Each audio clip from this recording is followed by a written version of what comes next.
So the pre-patterns, the electrical pre-patterns look like this. This is an early frog embryo in a time lapse, putting its face together. And you can see here that this is one frame out of this movie, that if you track the bioelectrics, you can already see what's going to happen. Here's where the eye is going to go. Here's where the mouth is going to go. Here where the placodes are going to be formed.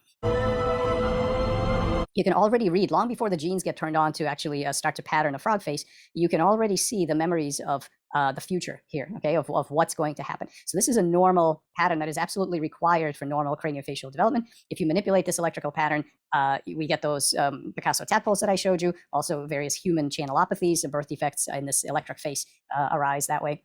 There are also pathological patterns. Here is a tumor induced by a human oncogene, but long before this tumor arises and starts to metastasize, you can already see the bioelectrical state of these cells as they've basically disconnected from their neighbors and acquired a really weird depolarized state that leads to conversion and metastasis.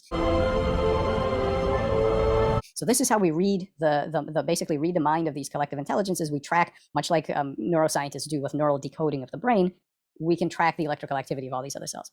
Not only can we track them, but actually we can rewrite them. And the way we do it, we don't use applied, there are no electrodes, there are no electromagnetic waves or magnets or anything like that. We basically use the same tools as neuroscientists do.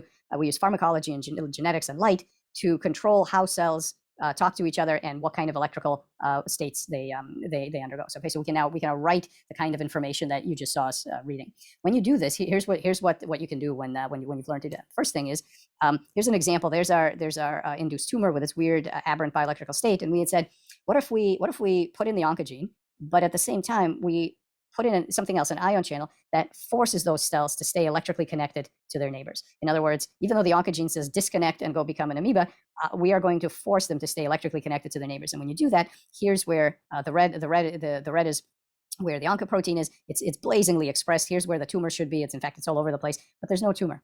And there's no tumor because we've managed the bioelectric. So even though the genetics say detach and go do metastasis, the bioelectric says you are part of this collective that's making some nice skin and muscle and whatever else. Keep doing that, and that is what wins. So there's an obvious kind of path here to both diagnostics of cancer and to reprogramming, not to kill it, not killing cancer cells like in chemotherapy, but actually to reprogram them.